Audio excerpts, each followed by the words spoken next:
قیامت کا آنا برحق ہے، لیکن کب ہوگی یہ کوئی نہیں جانتا۔ یعنی قیامت آئے گی لیکن کب، یہ بھی حکمت ہے اللہ کی۔ پتہ لگ جاتا نا تو ہم کھانا پینا چھوڑ کے بیٹھ جاتے نا، پتہ ہوتا جی سال کے بعد مرنا ہے تو پھر کسی نے کیا کھانا پینا تھا۔ یہ بھی اس کی حکمت ہے، اسے چھپا دیا نا، ہمیں موت کا بھی پتہ نہیں۔ اچھا خاصا بندہ بیٹھا ہو تو مر گیا، پتہ ہو تو پھر تو زندگی تلخ ہو جائے نا۔ یہ بھی اس کی حکمت ہے۔ اچھا قیامت کی نشانیاں اللہ نے دی ہیں، ان کو علماء کہتے ہیں علامات صغری، علامات کبریٰ۔ کچھ نشانیاں ہیں جو چھوٹی ہیں، کچھ ہیں جو بڑی ہیں، اور علامات صغری جو ہیں یاد رکھو سب گزر گئی، کوئی بھی باقی نہیں بچی۔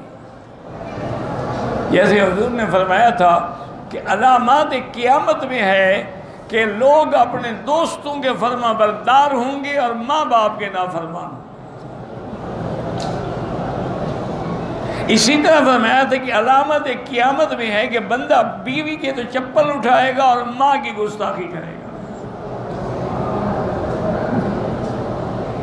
اسی طرح حضور نے فرمایا تھا کہ جب گانا بجانا عام ہو جائے، زنا کتوں کی طرح سڑکوں پہ ہونے لگ جائے، یہ بھی علامات قیامت ہے۔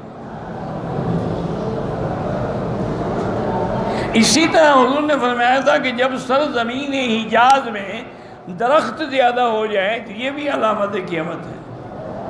اب جب پہلے ہم یہاں چھوٹے سے پڑھتے تھے کوئی درخت نہیں ہوتا تھا، اب جدھر جاؤ ماشاءاللہ درخت لگے ہوئے ہیں۔ اسی طرح حضور پاک نے یہ بھی فرمایا تھا کہ یہ بھی علامات قیامت میں ہے کہ بکریوں کے چرواہے جو سر ننگا ہوتا تھا، پاؤں میں جوتا نہیں ہوتا تھا، بکریاں چلاتے تھے، اونٹ چلاتے تھے، بلڈنگیں بنا بنا کے مقابلہ کریں گے اونچی بلڈنگوں میں، یتطاولون فی البنیان، سب کے سامنے ہے۔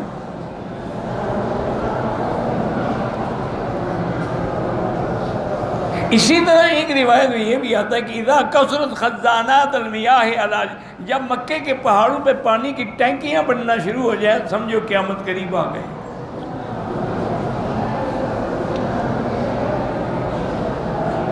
اسی لیے حضور نے فرمایا کہ جب لوگ سود کو تجارت سمجھیں گے اور مال غنیمت کو حلال سمجھیں گے اور رشوت کھانے کو آرٹ سمجھیں گے، اسی لیے میرا دوست ایک تھا وہ کہتا مکی صاحب دیکھو نا زہر کو تقسیم کر دو نا تھوڑی تھوڑی ہو پھر بندہ نہیں مرتا، اس لیے جب ہم تقسیم کر کے کھاتے ہیں تو بچ جاتے ہیں، سپاہی سے لے کر اعلیٰ افسر تک ہر کوئی حصہ پہنچ جاتا ہے۔ اور ایک اور تھندار صاحب کو میں نے دیکھا حج کر کے گئے تھے ماشاءاللہ، داڑھی شاڑی بھی رکھ لی، میں بڑا خوش ہوا، میں نے کہا یار اس کی تو شکل ہی بدل گئی، حج کا اثر ہو گیا ہے۔ صبح کی نماز پڑھ کے تہجد سے لے کر اشراق تک بیٹھا رہتا تھا مسجد میں، اور رشوت بھی وہیں لیتا تھا، سب کو یہ کہتے بھی وہیں آتے، وہ آتے کہتے مصلی کے نیچے رکھ دو، اشارہ کرتے میں وظیفہ پڑھنے، وظیفے کھا لینا ہے حرام نیچے رکھ دو۔ اِنَّا لِلَّهِ وَإِنَّا إِلَيْهِ رَاجِعُونَ۔ یہ علامات قیامت کہ رشوت کو مسجد میں بیٹھ کے لے رہا ہے، مصلی پہ بیٹھ کے، آدمی پیر بن کے نعوذ باللہ لوگوں کی لڑکیوں سے زنا کر رہے ہیں، لوگ آتے ہیں مرشد ہیں حضرت ہیں اور وہ ان کی عزتوں کے دشمن ہیں، لوگ آتے ہیں لڑکی کو جن ہو گیا وغیرہ اچھی طرح اس کا جن نکالتے ہیں، اس پر خود بھوت سوار ہو جائے گا۔ یہ علامات قیامت، اس نے باپ سمجھا، پیر سمجھا، مرشد سمجھا، مرشد نے ہلاک کر دیا۔ اب وہ کنواری لڑکی کیا بتائے کسی کو کہ حضرت نے میرے ساتھ کیا کیا ہے، کوئی تو چپ ہو جاتی ہیں، زہر کا پیالہ پی لیتی ہیں بیچاری، کیا کریں۔ باقی علامات جو ہیں علامات کبریٰ ہیں، بڑی نشانیاں ابھی باقی ہیں۔ بڑی نشانیاں قیامت کی کیا ہیں؟ ایک تو جبل صفا جو ہے جہاں دوڑتے ہو، اس سے اندر سے ایک جانور نکلے گا، خروج الدابۃ من جبل الصفا، اور وہ جانور ہوگا لیکن انسانوں کی طرح بات کرے گا، یہ علامت کبریٰ ہے۔ اسی طرح یاجوج و ماجوج نکلیں گے، وَهُم مِّن كُلِّ حَدَبٍ يَنْسِلُونَ، وہ ایسی بلا ہوں گے، دریاؤں پہ آئیں گے، دریاؤں کا پانی پی جائیں گے، دریا خشک ہو جائیں گے۔ اسی طرح دجال نکلے گا جو پوری دنیا میں فتنہ پھیلائے گا، لیکن صرف مکہ مدینہ ہے جس کی اللہ حفاظت کریں گے، یہاں دجال نہیں آ سکتا۔ اللہ انقا بہ الملائکہ، حضور نے فرمایا مکہ مدینہ کی بارڈر پہ اللہ کے فرشتے کھڑے ہوں گے، دجال آنے کی کوشش کرے گا لیکن مار مار کے بھگا دیں گے۔ اسی طرح بڑی نشانیوں میں ہے نزول عیسیٰ ابن مریم، حضرت عیسیٰ ابن مریم اتریں گے آسمان سے۔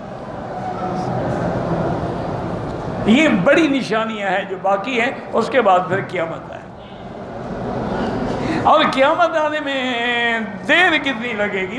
سور پھونکیں گے، سب ختم، سب مر جائیں گے، مگر جن کو اللہ چاہے وہ زندہ رہیں گے۔ کیا مانا؟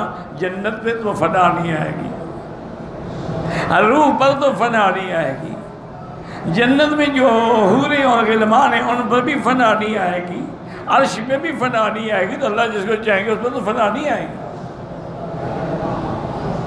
اب اس کے بعد دوسرا سور پھونکا جائے گا، ثم نفخ فیہ اخری، بس سور پھونکنے کی دیر ہے، فَإِذَا هُمْ قِيَامٌ يَنظُرُونَ، سب اپنے قبروں سے نکل کے کھڑے ہوں گے۔ ایک دن بی بی عائشہ نے، صدیقہ نے رضی اللہ عنہا، صدیقہ کا مقام ایسے تو نہیں نا کہ جس کی عصمت کی خدا نے قسمیں کھائی ہوں، تو انہوں نے کہا کہ میرے آقا جب ہم قیامت والے دن اٹھیں گے تو آپ کہتے ہیں کہ سب حفاۃ عراۃ، سب بغیر کپڑے کے، بغیر لباس کے ہوں گے، اور جیسے ماں کے پیٹ سے نکلے اسی شکل میں ہوں گے، تو حضرت آقا یہ کیسے ہوگا کہ ادھر مرد ہے، ادھر عورت ہے، ادھر عورت ہے، ادھر مرد ہے، تو کیا ایک دوسرے کو دیکھیں گے بغیر لباس کے؟ اس وقت یعنی عائشہ کو قیامت میں بھی پردے کا خیال ہے، میری بیٹیوں کو تو دنیا کا بھی خیال نہیں ہے نا۔ آج کل تو سب سے اچھی بیٹی وہی ہوتی ہے جو سوشل، جو ہر ایکٹیویٹی کرنا جانتی ہو اور جس کے فرینڈ کی لائن لگی ہوئی ہو۔ اِنَّا لِلَّهِ وَإِنَّا إِلَيْهِ رَاجِعُونَ۔ حضور نے فرمایا عائشہ کیا کہہ رہی ہے؟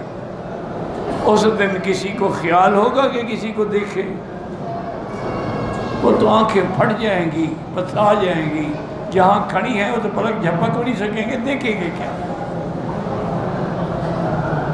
تو اس لیے ہمیشہ یاد رکھیں کہ قیامت بھی برحق ہے، عذاب قبر بھی برحق ہے، نعیم قبر بھی برحق ہے، اور میزان بھی برحق ہے، نامہ اعمال بھی تولے جائیں گے، نامہ اعمال بھی تقسیم ہوں گے، اور پل صراط بھی برحق ہے جس سے سب کو گزرنا ہوگا، جنت و جہنم بھی برحق ہے۔